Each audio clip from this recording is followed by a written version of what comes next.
رحمهم الله شهر الله لهم الفاتحة. أعوذ بالله من الشيطان الرجيم. بسم الله الرحمن الرحيم. الحمد لله رب العالمين الرحمن الرحيم مالك يوم الدين إياك نعبد وإياك نستعين اهدنا الصراط المستقيم صراط الذين أنعمت عليهم غير المغضوب عليهم ولا الضالين آمين. ثم إلى حضرة جميع المسلمين والمسلمات والمؤمنين والمؤمنات ثم إلى حضرة آبائنا وأمهاتنا وإخواننا وإخواتنا وذرياتنا وأهلنا وجداتنا وجداتنا ومشايخنا وأساتذتنا وصحبنا وتلاميذنا أزواجنا وأولادنا يا الله. اللهم اغفر لهم وارحمهم الفاتحة. أعوذ بالله من الشيطان الرجيم. بسم الله الرحمن الرحيم. الحمد لله رب العالمين الرحمن الرحيم مالك يوم الدين إياك نعبد وإياك نستعين اهدنا الصراط المستقيم صراط الذين أنعمت عليهم غير المغضوب عليهم ولا الضالين آمين. اللهم صل على سيدنا محمد مولاي صل وسلم دائما أبدا على حبيبك خير الخلق كلهم والحبيب الذي ترجى شفاعته لكل هون من الأهوال مقتحم يا رب بالمصطفى بلغ مقاصدنا واغفر لنا ما مضى يا واسع الكرم يا أرحم الراحمين يا أرحم الراحمين يا أرحم الراحمين فرج على المسلمين آمين اللهم آمين. أعوذ بالله من الشيطان الرجيم. بسم الله الرحمن الرحيم. الحمد لله رب العالمين وبه نستعين على أمور الدنيا والدين. أشهد أن لا إله إلا الله وحده لا شريك له وأشهد أن محمدا عبده ورسوله. اللهم صل وسلم على سيدنا ومولانا محمد وعلى آله وصحبه أجمعين. سبحانك لا علم لنا إلا ما علمتنا إنك أنت العليم الحكيم. رب اشرح لي صدري ويسر لي أمري wahlul 'uqdatam min lisani yafqahu qawli amma ba'du. Para jamaah yang dimuliakan Allah, alhamdulillah wa syukurillah bi ni'matillah. Puji syukur kepada Allah Subhanahu wa taala atas daya nikmat-nikmat Allah kepada kita, terutama nikmat iman Islam, sehat wal afiyah, lan mugi-mugi umur kula panjenengan sedaya ditakdir dados umur ingkang barokah, umur ingkang manfaat lan husnul khotimah. Amin. Allahumma amin. Salawat serta salam semoga selalu terlimpahkan kepada junjungan kita baginda Rasulullah Muhammad sallallahu alaihi wasallam. Allahumma shalli wa sallim ala sayyidina wa maulana Muhammad wa ala alihi wa sahbihi ajma'in. Mugi-mugi sedaya angsal barokah selawat sedaya pikantuk syafaatipun baginda Rasulullah Muhammad sallallahu alaihi wasallam. Para jamaah yang dimuliakan Allah, sesuai dengan urutan kitab Fathul Qarib, ya punika kajian di pagi hari ini, kajian kitab fikih kitab Fathul Qarib. Ya punika kitab yang menerangkan masalah-masalah fikih atau masalah-masalah hukum-hukum syariat agama yang bermadhabkan mengikuti madhab Syafi'i. Maka sesuai dengan urutan kitabnya adalah fasal ini adalah fasal di dalam bab qasar salat berjamaah. Jadi sebenarnya sudah saya terangkan, ya, cuma ini sesuai dengan urutan kitabnya. A'udzubillahi minasyaitonirrajim. Bismillahirrahmanirrahim. Qala al-musannaf wa nafa'na bihi fid dharain amin. Faslun fi qasri sholati wa jam'iyah. Fasal ini menerangkan masalah faslun utawi iki kono pasal swiji fi qasri sholati ing dalem nerangne masalah ngringkes salat wa jam'iha lan ngumpulne salat. Ya juzu lil musafir. Nah, bahasanya ya juzu wenang lil musafiri kedue wong kang musafir ayil mutalabbisi bis safar. Tegese wong kang lagi nglakoni utawa dalam bisafari kelawan lungo. Jadi diperbolehkan bagi orang yang musafir atau yang maksudnya adalah yang sedang melakukan perjalanan jauh. Apa yang diperbolehkan? Yang pertama qasru sholati ar-rubaiyah. Apa qasru sholati? Ngosor salat, ringkes salat ar-rubaiyah kang bangsa petang rakaat. Jadi diperbolehkan, bahasanya itu boleh karena ini ada rusuh dari Allah, ada kemurahan dari Allah. Di Allah memberi kemurahan bagi seorang yang musafir, yang dalam keadaan musafir. Musafir itu orang yang melakukan perjalanan jauh, sekira jarak tempuh perjalanan itu minimal 16 farsah atau 2 marhalah. Sekarang kalau 16 farsah atau 2 marhalah itu berapa kilo, Ustaz? Ini ulama berbeda pendapat, cuma saya mengambil jadi dari pendapatnya Ibnu Umar. 16 farsah itu kira-kira ya kalau 1 farsah menurut Ibnu Abbas itu 5.541 meter. Ini kira-kira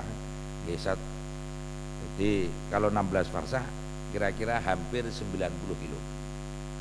Jadi 90 kilo. Ini ada yang berpendapat tapi ini yang saya ambil yang setengah-tengah umum, okay. Jadi orang yang melakukan perjalanan jauh, yang sedang melakukan perjalanan jauh, minimal jarak tempuhnya dari dia bertempat itu 90 kilo, maka dia sudah kategori musafir. Kalau dia sudah kategori musafir, diperbolehkan 1 qasrus shalah. Ketika datang waktu sholat, okay, maka dia diperbolehkan untuk meringkas sholat yang sebangsa 4 rakaat. Jadi duhur, asar, isya. Duhur bisa menjadi 2 rakaat, asar bisa menjadi 2 rakaat, isya juga menjadi 2 rakaat. Maghrib pancet 3 rakaat, subuh pancet tetap 2 rakaat. Nah, la ghairiha, tidak sholat yang selain 4 rakaat. Min thunayatin wa thulathiyatin, ya. Itu dari sholat yang sebangsa 2 rakaat dan sholat yang sebangsa 3 rakaat. Kemudian ya Allah ya Karim, wa jawazul qasri sholati ar-rubaiyah tadi, diperbolehkan seorang musafir itu mengqasar sholat, diperbolehkan seorang musafir itu meringkas sholat yang 4 rakaat menjadi 2 rakaat duhur, yang awalnya 4 rakaat menjadi 2 rakaat, itu iku bi khamsi syara'ita kelawan 5 pira-pira syarat. Jadi seorang musafir boleh meringkas sholat, ya, apabila memenuhi 5 syarat. Jadi kemarin sudah dulu saya pernah terangkan ini pas Pak Covid dulu. Ya, jadi musafir niku boleh 1, ketika perjalanan dia boleh mengqasar sholat saja. Kemudian 2, boleh menjamak saja. Ngumpul nih, duhur dikumpulin neng asar, atau asar dikumpulin neng duhur. Maghrib dikumpulin neng isya, maghrib dikumpulin neng isya, okay. namanya jamak takhir. Isya dikumpul di teng maghrib namanya jamak takdim. Itu. Jadi menjamak saja. Jadi mengke mau jamak takdim nggih, asar ditarik di duhur. Tapi jamak saja tidak kosor, ya duhurnya 4 rakaat, asarnya 4 rakaat. Itu namanya menjamak tanpa mengkosor. Atau cuma mengkosor saja, tadi kan boleh mengkosor. Jadi dengan perjalanan dari sini ke Kediri, katakanlah melebihi 100 kilo sudah, lebih 90 kilo, jadi melebihi 2 marhalah atau 16 farsah. Maka ketika Anda sampai di Mojokerto waktu duhur, Anda cuma sholat duhur tapi cuma mengkosor. Anda berhenti di masjid, di musola, kemudian sholat duhurnya cuma 2 rakaat tanpa menggabung antara asar sama duhur. Jadi mandek ya, sholat duhuran tok cuma 2 rakaat, setelah itu selesai sudah. Kemudian meneruskan perjalanan kembali. Setelah itu saya sampai adalah hampir Kediri masuk asar, hampir Kediri masuk asar. Kemudian ketika itu beliau berhenti lagi, kemudian sholat asar cuma 2 rakaat saja. Boleh, itu namanya mengkosor saja. Di ketika dalam perjalanan itu mengkosor, boleh mengkosor, boleh menjamak saja. Jadi kumpul nih duhur kali asar atau asar ning duhur. Atau boleh menjamak plus kosor. Jamak plus kosor. Jadi ya jamak ya kosor. Atau boleh jadi menjamak plus kosor kedua-duanya, kosor kedua-duanya. Atau boleh diselang-seling. Ustadz, saya tadi jamak takhir. Saya niat jamak takhir. Kemudian saya ketika berhenti di masjid, ternyata di situ ada sholat berjamaah rawatib asar. Akhirnya saya ikut sholat jamaah asar bersama dengan imam rawatib. Nah, setelah sholat asar tadi 4 rakaat, kemudian beliau salam, kemudian beliau melanjutkan sholat duhur 2 rakaat. Jamak takhir itu boleh. Jadi semisal ya saya niat ya Allah ketika dalam perjalanan, saya niat ya Allah kewajiban saya sholat duhur saya jamak takhir dengan sholat asar nanti pada waktu asar fardu karena Allah. Oke, jadi saya duhur saya nanti saya niati jamak takhir. Ketika perjalanan sampai di masjid waktu asar 2:30 adzan, saya berhenti di masjid. Kemudian saya ikut jamaah dengan sholat rawatib di masjid itu dengan imam rawatib yang bertugas saat itu. Bisa ikut jamaah, apakah ikut jamaah asar 4 rakaat. Nah, jadi asarnya tidak saya kosor.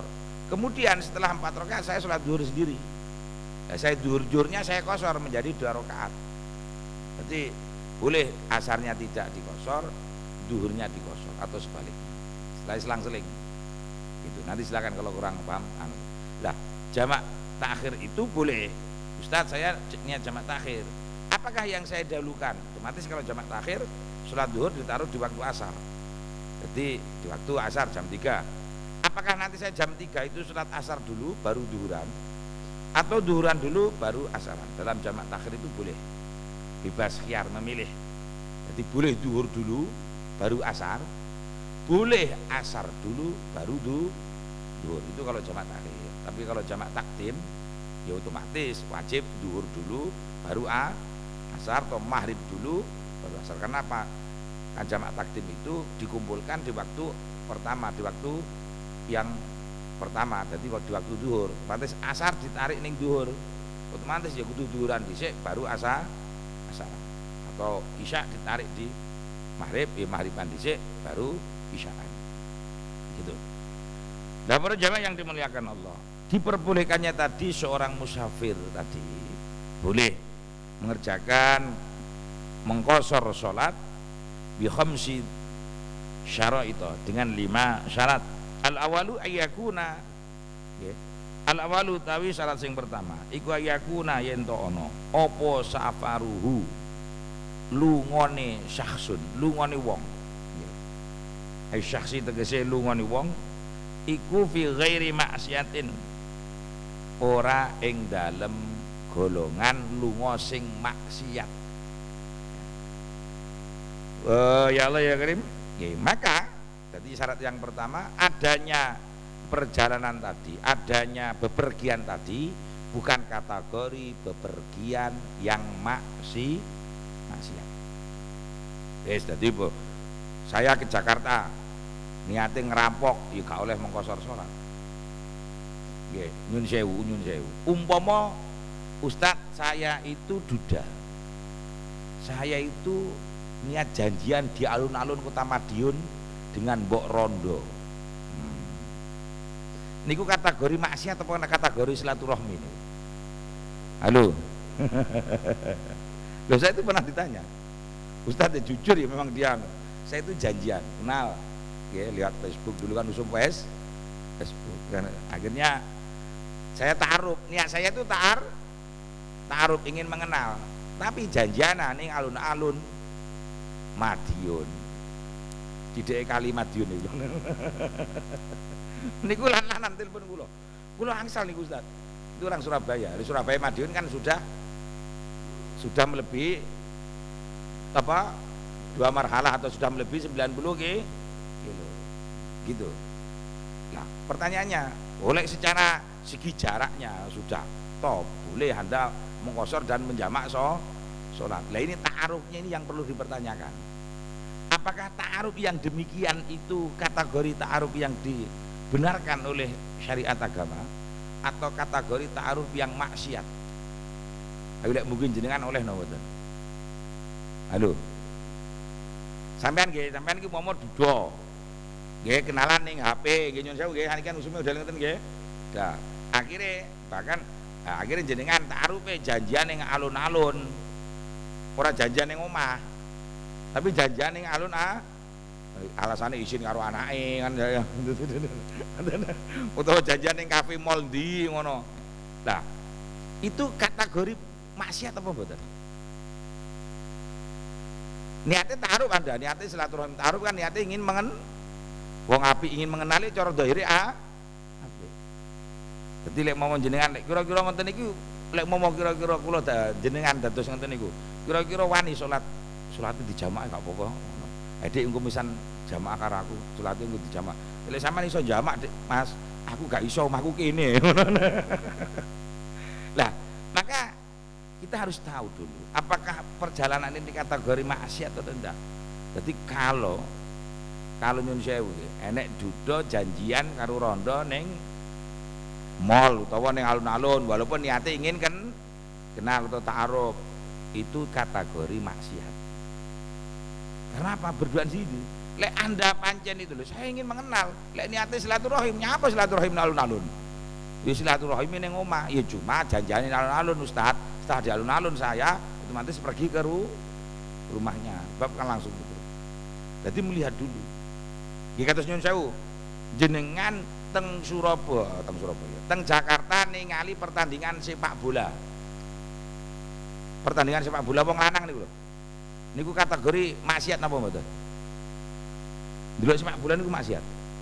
Tak kotak sampean nonton. Delok dhisik, kecuali lek sepak bola wanita Ustaz. Tegas nggih napa mboten? Sampean ning Jakarta nyapa? Kula ningali teng Tanjung Priok Ustaz, melihat turnamen voli pantai putri. Waduh iki. Kira-kira maksiat ora? Jadi ning Jakarta iku arep menghadiri atau melihat turnamen voli pantai put. Lek voli pantai iku enek sing celonoan apa katokan cekak. Ya ngoten lho. Jadi artinya apa? Sesuatu itu harus dilihat dari situasi dan kondisi. Gitu maksud saya. Yes pokoknya awak dhewe iki apa nggih iso. Wah kira-kira pantes ora ya. Aku iki perjalananku maksiat apa lek mau njaluk rusuh, njaluk kemurahan Gusti Allah, dhuwure wis tak potong rong rakaat iku pantes ora ya kira-kira. Makanya ulama fikih itu yang penting perjalanan tadi bukan perjalanan yang kategori maksiat. Nah, perjalanan yang bukan kategori maksiat maka satu bisa mencakup perjalanan yang wajib. Contoh perjalanan wajib itu jenengan janjian karo wong arep nyauri utang. teng Jakarta. Beijing saya tunggu nggih. Saya bawa janjian karo wong nyauri utang. Mau ndak mau perjalanan Anda ke sana adalah wajib. Atau perjalanan sunnah. Ustaz, kula niki nglamarne ponakan. Kula hadir ning manten. Teng Jogja. Itu kan sunnah. Atau perjalanan mubah. Ustaz, saya ke Jogja itu dalam rangka bisnis. Atau janjian bisnis, nah itu mubah. Pokoknya selama tidak maksiat, maka di situ diperbolehkan. Ya, yang tahu maksiat atau tidaknya, ya ukurannya kira-kira wow loh. Mau lek nyoto ning Jakarta tujuannya arep ngerampok, ya ora oleh. Walaupun kula niku Ustaz, walaupun ngerampok, kula lek wae sembayang nggih sembayang, ya tetep kawan. Ada loh. Ngoten niku nggih to? Ada orang wae dia itu namanya fasik. Fasik itu nggih nyun sewu. Taat oke, maksiat oke. Adon jenengan enten niku lek subuh ngeten iki kuliah subuh lancar. Tapi lek awanku melok senam karo ndek-ndek sing mlepet-mlepet iku jenenge ya padha. Iku padha lancare. Dadi kuliah subuh ya lancar, tapi ndelok wong wedok sing mlepet-mlepet nggih lancar. Iku jenenge fasik. Ngertos jenengan. Kula niki netral Ustaz. Subuhan ya subuhan, kula dijak joget karo wong wedok ngono. Wis nari-nari nggih lancar, nah iku ya iku ngono. Dadi ya mestinya ada batasan diri lah. Yang kira-kira tidak pantas itu ya aja dilakoni. Ngoten. Ngertos nggih? Jadi kula dalane soleh nemen ya gak pantes Ustaz. Kula niki nggih nyun sewu. Lek ahli kula mendina sembayang, tapi lek nogel nggih lancar kula. Nah iku ngono. Kula niki mendina sembayang Ustaz, tapi lek judi slot ya lancar Ustaz. Judi online ya lancar. Iku jenenge fasik. Fasik niku tegese ya wis ngono besok-besok. Dadi fasik. Pun berjamaah yang dimuliakan Allah. Kemudian syarat yang kedua, wasani antakuna masafatuhu sitata asyar farsakhon. Wasani utai syarat sing nomor loro nggih iku antakuna yen to ana apa masafatuhu. Nggih jarak tempuhnya perjalanan, masafah itu jarak tempuh. Bukan apa ya? Jarak jauh. Bukan. Tapi jarak tempuh perjalanan. Jarak tempuh perjalanan gini. Nyun sewu. Jenengan mriki Griya Permata Ngedangan wis tak gawe mriki Sudarjo. Nggih. Sudarjo teng Gresik. Jenengan badhe teng Gresik nggih dari Sudarjo. Niku oleh kosor napa mboten kira-kira? Oh, tidak boleh Ustaz, karena apa? Jarak teritorialnya kan cuma Sudarjo Gresik pinten kilo? Sudarjo Gresik kira-kira wonten 30 kilo ada ya? Ada? Enggak ada?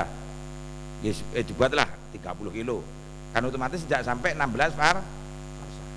Secara letak geografis Sudarjo Gresik cuma 30 kilo, tapi bahasanya itu letak geografis, jadi jarak jauhnya.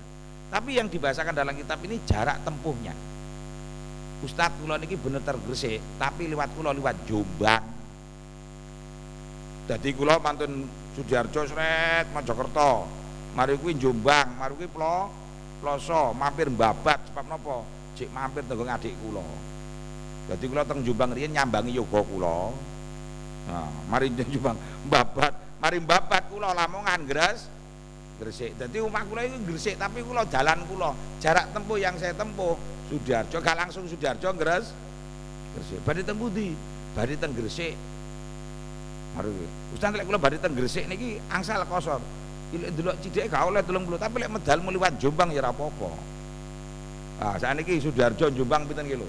Sudarjo Jombang 50 kilo. Nggih mari kuwi Jombang Ploso Babat 40 kilo, 90 kilo. Saya Babat Lamongan Gresik sudah melebihi. Jadi makanya bahasanya kita itu masafatu, jarak tempuhnya. Ngerti nggih? Nah, jadi jarak tempuhnya. Maka yang dia itu jarak tempuhnya. Kalau jarak tempuh yang dilaluinya itu melebihi 90 kilo atau melebihi 16 farsah, maka di situ boleh untuk mengqashar sholat. Walaupun pakai kendaraan pesawat. Gitu loh. pakai kendaraan. Ustaz, saya ke Jakarta. Jakarta sini hampir 800 kilo. Lihat di tol itu hampir 8, Surabaya Jakarta hampir 800 kilo. Nah, itu saya naik pesawat. Apakah saya boleh mengqashar sholat? Boleh. Boleh. Jadi yang dilihat itu jarak tempuhnya. Jarak tempuh. Jadi syarat yang kedua, masafahnya, jarak tempuh perjalanannya itu 16 farsah. Ya Allah ya Karim. 16 farsah ini jarak tempuh satu tempuhan, bukan PP. Bukan pulang pergi. Iki bab nanti kalau terang nih kok urutannya kita pikir betul. Kemudian yang ketiga, wasal itu ayakuna al-qasir muaddian di sholat ar-rubaiyah. Jadi kemudian yang ketiga, syarat yang ketiga, ayakuna iku ayakuna yen to ana, wasal itu dari syarat sing nomor 3 iku ayakuna yen to ana sapa al-qasiru wong kang ngosor sholat iku muaddian, wong kang nekani ada li sholati maring sholat ar-rubaiyati, li sholati maring sholat ar-rubaiyati kang bangsa petang rakaat. Jadi syarat yang ketiga, orang yang mengqashar sholat tadi boleh mengqasharnya itu adalah sholat-sholat yang ada, bukan sholat-sholat yang qadha ketika di rumah. Ngomong ya, ngeten. Jadi ngeten maksudnya. Jadi sholat yang sebangsa adaan, sholat yang sebangsa yang dikerjakan pada waktunya, bukan sholat-sholat qadhaan, bukan sholat-sholat yang dikerjakan di luar waktunya. Itu umpama, saya sekarang bepergian, subuh ini saya bepergian ke suatu daerah yang kira-kira jaraknya melebihi 16 farsah atau melebihi 2 marhalah atau melebihi 90 kilo. Kemudian saya ingat, oh iya tadi malam saya lupa belum sholat isya. Sholat isya kan 4 rakaat. Ketika perjalanan dia berhenti sholat duha di masjid, kemudian dia mengqadha isyanya. Wah ini mumpung aku musafir, isya tak qadha dadi 2 rakaat. Ini tidak boleh. Ngeten lho, isya tak qadha, isya yang saya yang punya hutang isya itu, isyanya yang mestinya 4 rakaat, saya qashar menjadi 2 rakaat. Tidak boleh. Karena apa? Isyanya itu kewajibannya ketika dia bukan musafir. Lek datur ngono enak. Sing diutang-utang dhisik pas Pak musafir karo ngodok kan lumayan. Ngoten. Lah makanya yang boleh diqashar itu adalah sholat adaan atau sholat qadhaan yang dalam musafir. Contoh. Makanya kalau terang ini kasan ini. Ngomong itu. Kan salah satu syarat daripada jamak takhir itu orang yang sholat jamak takhir itu harus niat di waktu sholat yang pertama. Oke, waktu sholat zuhur itu setengah 12 sampai setengah 3. Bahkan sekarang setengah 3 kurang 10 menit sudah asar. Istiqlal damal sekian. Setengah 12 sampai setengah 3 itu waktu zuhur. Maka di antara kalau sudah masuk setengah 12, pokoknya di antara setengah 12 siang sampai setengah 3 sore itu Anda harus niat, ya Allah, dalam hati saya niat kewajiban saya sholat zuhur akan saya jamak takhir dengan sholat asar nanti di waktu asar. Kan salah satu syaratnya niat, salah satu syaratnya jamak takhir itu ketika mau jamak takhir maka harus diniati di waktu yang pertama, di waktu zuhur atau di waktu maghrib. Lek umpama gak diniati itu nantinya gak jadi jamak tapi jadi kodok. Ngertos nggih? Jadi ngomong nggih kula perjalanan zuhur, mestine wau kula zuhur jam setengah 1 kurung sembahyang zuhur kula. Mestine teng hati niat, ya Allah, kewajiban kula salat zuhur, kula jamak takhir kalian salat asar mangke ing dalem waktu asar. Gitu. Nah, nanti ketika sudah sampai asar baru salat asar dan zuhur namanya jamak takhir. Tapi kalau zuhurnya tadi tidak diniati, umpama tidak diniati jenengan perjalanan ketika waktu zuhur Anda tertidur naik sepur sehingga bangun-bangun sudah asar. Waduh, aku mau burung niat jamak takhir ketika waktu duhur. Padahal saiki wis entek waktu duhure. Mau ndak mau duhurnya harus qodok. Nah, duhurnya qodok.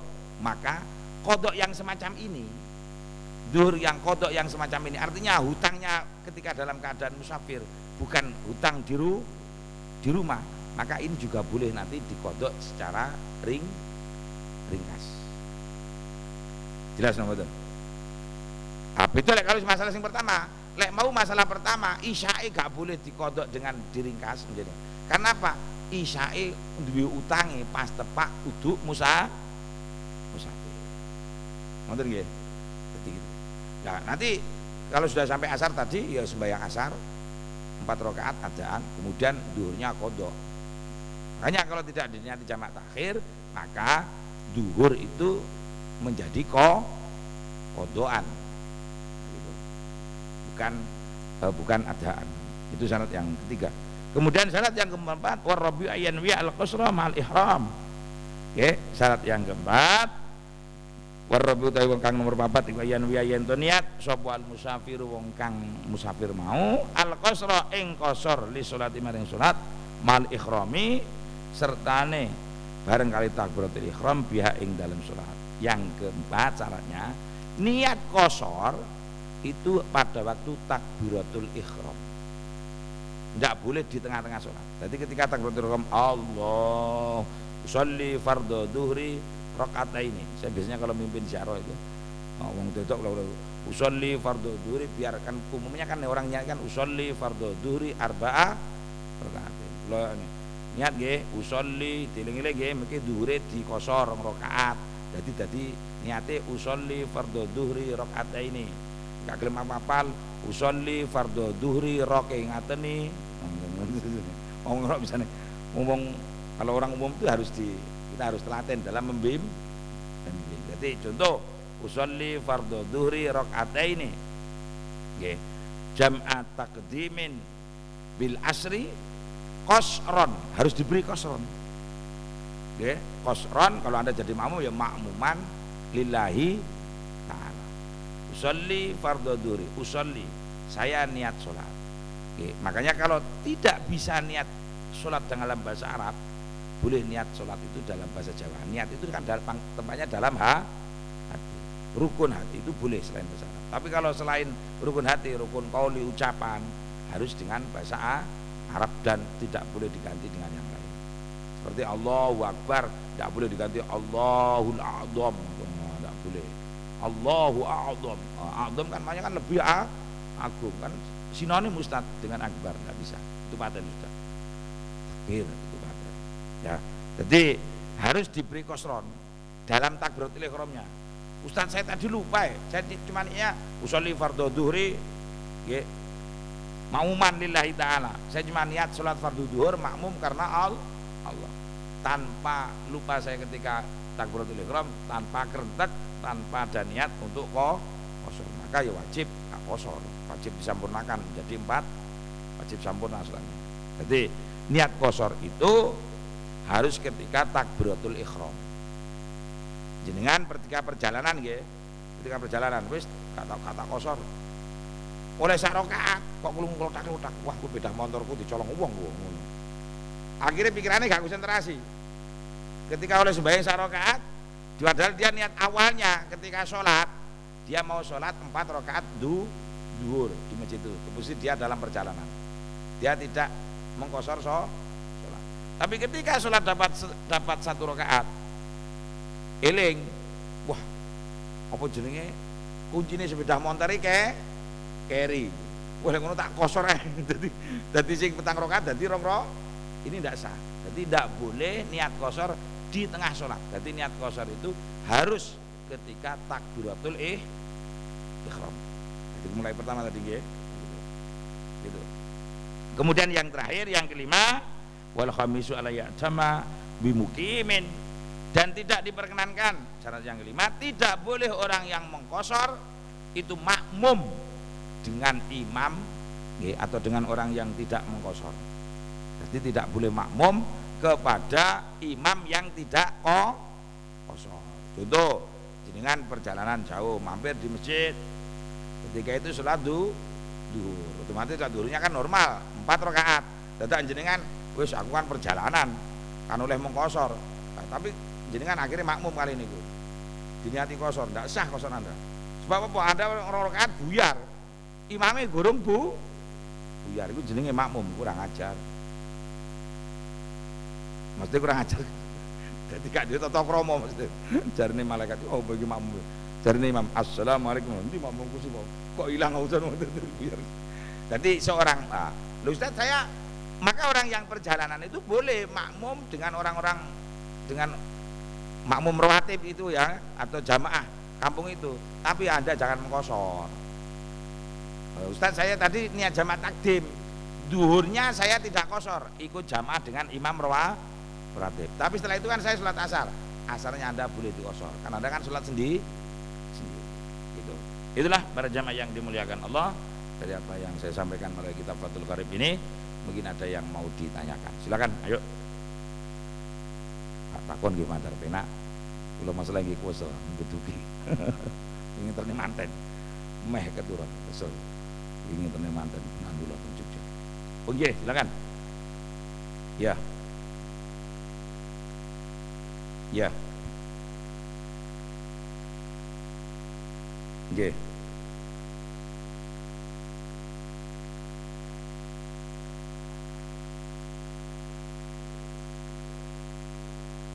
Nggih. Nggih. Nggih, jadi macet itu kalau untuk mengkosornya tidak bisa. Tapi kalau untuk menjamaknya ulama berbeda pendapat. Nggih, ulama berbeda pendapat kalau untuk menjamaknya. Dan nggih, boleh dijamak secara umum mayoritas ulama. Tapi kalau untuk mengkosornya tidak, anjet. Untuk macet ya, nonton loh. Kenapa? Macet itu mandar luwih lama waktu nih, jadi luwih lama rokokane daripada iki sedeng kosore di solate di rikes, rokokane gak tahu diringkes. Macet Ustaz, dadi kula tengok-tengok niku sawi, rokokan tek telung bungkus atau telung lencer. Nah, jadi lek untuk kosornya itu enggak boleh. Artinya kosor itu kan 4 rakaat jadi 2 rakaat. Tapi kalau untuk macetnya boleh untuk menjamak. Nonton niku jumhur ulama. Jadi berbeda khilaf untuk yang jamak. Tapi kalau untuk yang kosornya itu tidak. Ya, makanya di sini nanti ada bab sholat boleh dijamak bagi orang yang ahli jamaah. Karena hujan lebat. Jadi karena hujan, tapi boleh jamak takdim. Tidak boleh jamak takhir. Nanti ada saya terangkan. Mantan nggih. Jadi macet-macet terus dikosor. Kosor. Tetap pokoknya jenengan kalaupun ternyata sholat itu perkara yang wajib, walaupun sampai di rumah wajib qadha. Mohon jenengan wangsul saking pekerjaan nggih, wangsul jam 4 atau wangsul setengah 4. Biasanya setengah 4 sampai di rumah Ustadz jam setengah 5. Setengah 5 kan masih asar, kemudian mandi langsung sholat asar. Ternyata macet Ustadz sampai di rumah maghrib. Terus niki arep golek tempuh itu Ustadz teng tol, gene res area Gresik Surabaya Ustadz. Ngono. Artinya tidak mungkin ngoten lagi. Lah sholat di dalam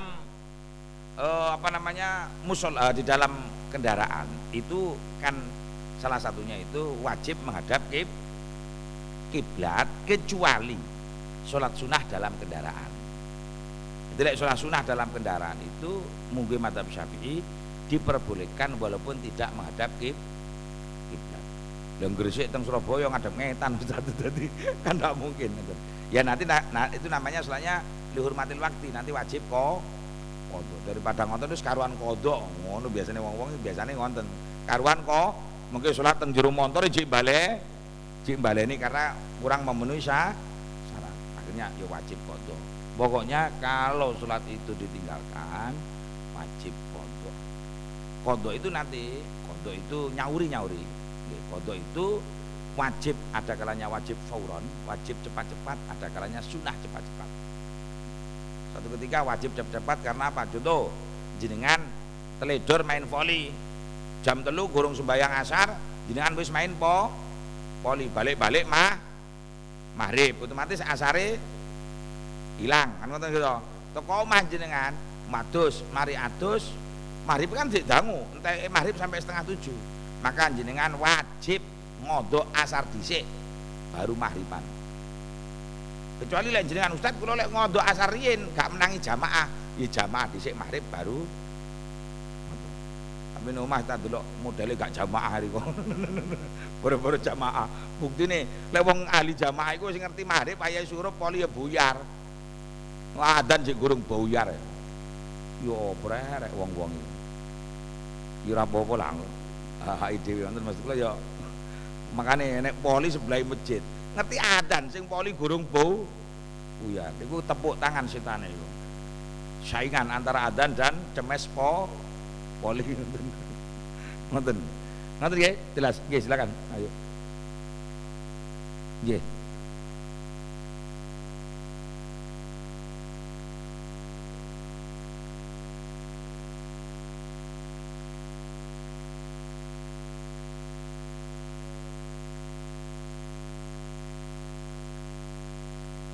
Ya.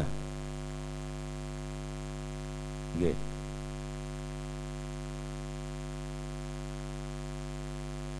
Nggih.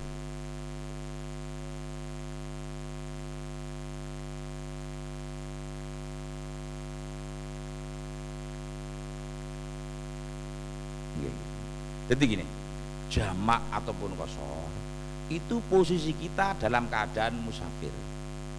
Jadi tidak boleh menjamak di kampungnya sendiri. Lek jeneng kampungnya dhewe cek gurung musafir. Musafir kan orang yang dalam perjalanan sudah keluar dari kampungnya. Saya tadi malam saya kan sampai dari ke Jogja itu sampai jam 12. Oke. Lah, saya kan mengantarkan puran saya, bagian dari yang ada dari Kediri. Saya jamaknya tadi malam itu di Masjid Banyakan. Karena apa? Dari yang keluar ke Kediri saya rumah Jam Saren. Tol Nganjuk itu di Masjid Banyakan itu sholat Isya sama maghrib. Kenapa kok tidak sampai ke Kediri, ke kampung Jam Saren?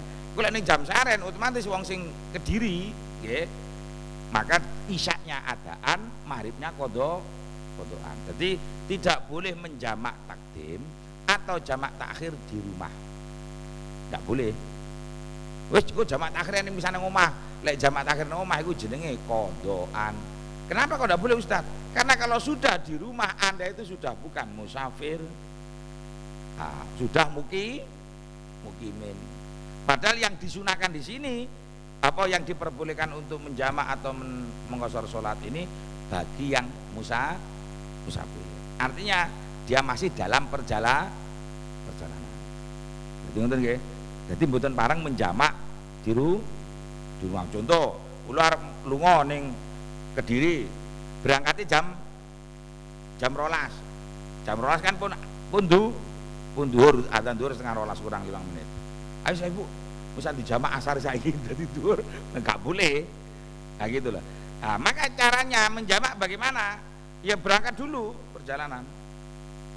Gitu loh. Setelah sampai di luar desa setengah 1, ayo misalnya niki duhure kali asare dijamak boleh. Pokoknya intinya menjamak sholat ataupun sholat itu posisinya tidak boleh di rumah atau di kampungnya sendiri. Kenapa? Kalau sudah sampai di rumah atau di kampungnya sendiri atau belum berangkat, maka itu masih belum musafir. Ngoten, jelas. Nggih. Wong sing gak ngerti biasane, "Wis Ustaz, pisan dijamak teng omah mawon." Ngawur. Nah, karena nek gitu wong wis kan wis kesel. Mari lunga wadok, nggih, wau wis diniati ya Allah, wau kan di kula meneh. Nggih monggo ibu-ibu, monggo jamaah nggih maghribe dijamak takhir. Niat ya Allah, kula niat kewajiban kula salat maghrib, kula jamak takhir kalian salat isya mangke ing dalam waktu isya. Akhirnya perjalanan. Ya perjalanan baik sampai jam 8. Jam 8 wis sithik kurang 3 kilo. Pun Ustaz nanggung mesti dijamak ning omah. Iku jenenge gak dijamak, akhirnya dadi kodok. Iku akhirnya dadi kodok. Ngodok maghrib itu kena dosa karena apa? Ada keteledoran dan peremehan terhadap sholat